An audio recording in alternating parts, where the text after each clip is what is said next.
Assalamualaikum warahmatullahi wabarakatuh. Teman-teman, hari ini saya akan menjelaskan beberapa contoh soal sebagai bahan belajar teman-teman untuk menghadapi UTS gitu ya teman-teman ya. Jadi yang pertama yang akan saya jelaskan adalah tentang hukum Pascal.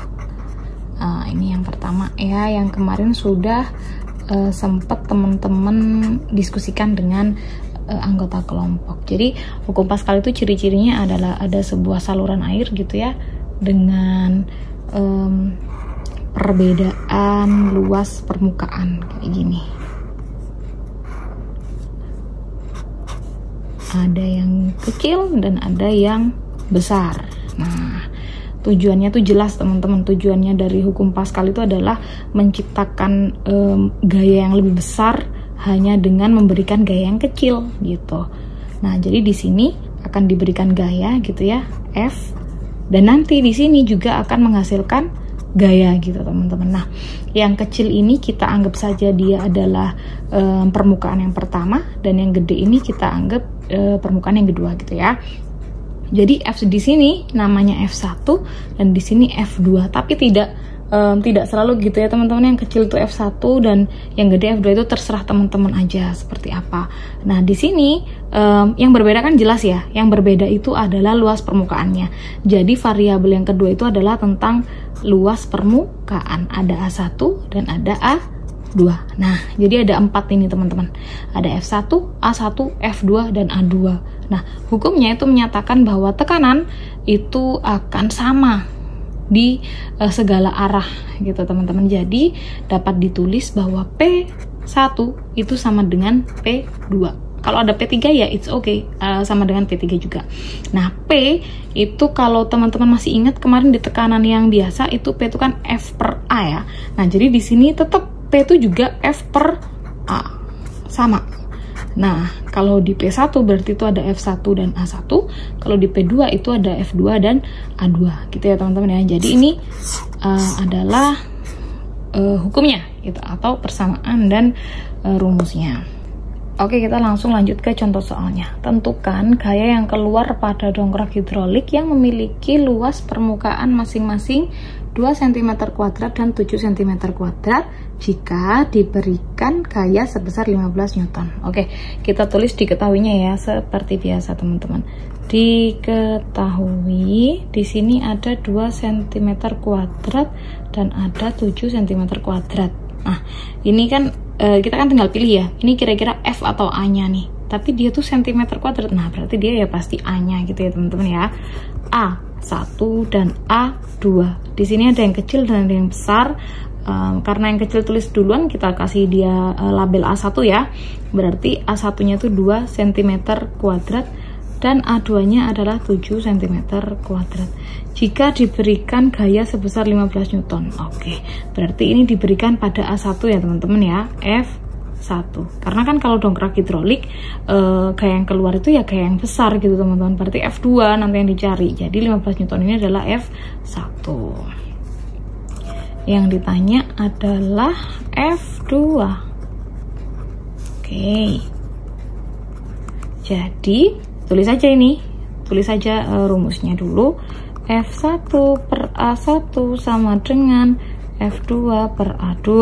F1-nya adalah 15 Newton, A1-nya adalah 2 cm², F2-nya tidak ada, dan A2-nya adalah 7 cm².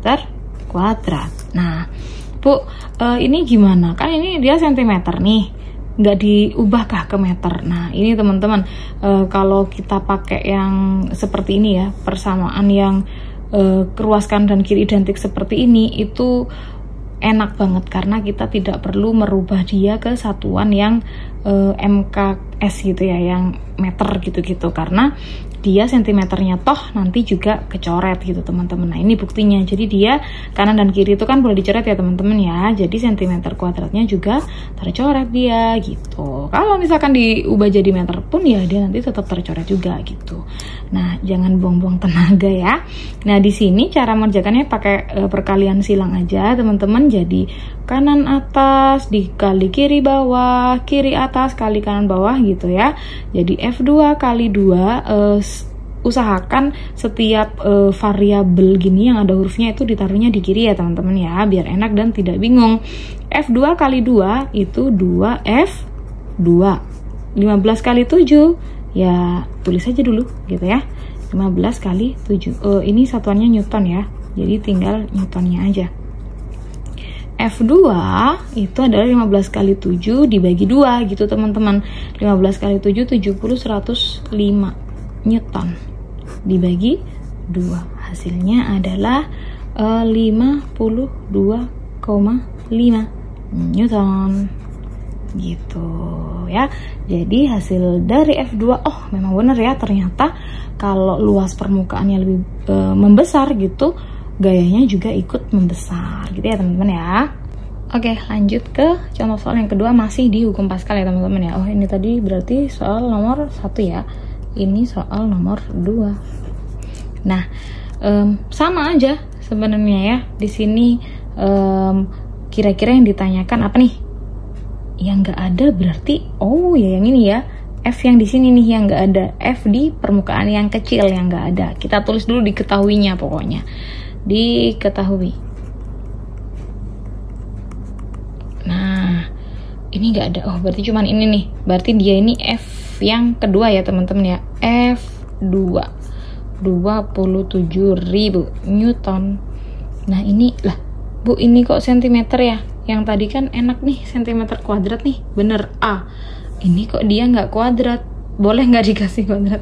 Jangan ya, berarti ya dia bukan luas gitu. Mungkin aja ini dari sini sampai sini gini. Oh berarti dari sini sampai sini, berarti dia adalah diameter ya. Ada diameter 1 dan ada diameter 2. Diameter satunya adalah 1 cm dan diameter 2 nya adalah 3 cm. Nah kenapa kok diameter, kenapa nggak panjang gitu? Nah, kalau pipa gitu ya, atau saluran air itu biasanya dia berbentuknya lingkaran, teman-teman. Jadi, yang diketahui kalau yang dari benar-benar dari sisi kiri ke kanan kayak gini ya diameter gitu ya. Kecuali dari tengah-tengah gini ke sisi luar, berarti dia adalah jari-jari. Kemudian yang ditanyakan berarti salah satu F-nya. Ya kan, berarti dia adalah F1. Oke, dari sini kita lanjut ke, apakah sama Bu persamaannya? Sama aja, tapi kan dia di sini A, sedangkan kita tuh punyanya tuh D. Tulis aja dulu ya, tulis saja dulu. F1 per A1 sama dengan F2 per A2 gitu. F1-nya adalah tidak ada, tulis saja tidak ada gitu ya. A1-nya tidak ada Bu. A1 itu berarti luas. Oh luas dari lingkaran. Luas dari lingkaran itu PR kuadrat Bu. Iya, tapi kalau pakai D itu aja adalah 1/4 pi D kuadrat gitu ya. F2-nya adalah 27.000. A2 juga sama, 1/4 pi D kuadrat. Nah, dari sini berarti dia 1/4 pi sama 1/4 pi ini kayaknya boleh dicoret ya. Ya memang boleh teman-teman. Jadi coret aja langsung seret. Seret gini ya. Kita cuma tinggal punya ini. Oke, kita lanjutkan, berarti tinggal F1 per D1 kuadrat sama dengan 27.000 Newton per D2 kuadrat. F1-nya tidak ada, D1-nya masukin dulu. 1 kuadrat ya. Tadi bener nggak tuh? Iya, D1-nya 1 kuadrat dan D2-nya jadi 3 kuadrat ya. 27.000 Newton per 3 kuadrat. Kemudian seperti biasa kita kali silang, berarti F1 dikalikan 3 kuadrat berapa sih? 3 kuadrat 9. F1 sama dengan 27.000 kali 1 kuadrat itu 1 ya, berarti tetap 27.000 Newton. F1 berarti ya 27.000 Newton dibagi 9 atau sama dengan 3.000 Newton. Gitu teman-teman ya. Jadi oh iya, yang dicari itu di F1, yang luas permukaannya kecil. Jadi yang tadinya 27.000 sekarang cuma tinggal 3.000. Makin mengecil ya teman-teman ya.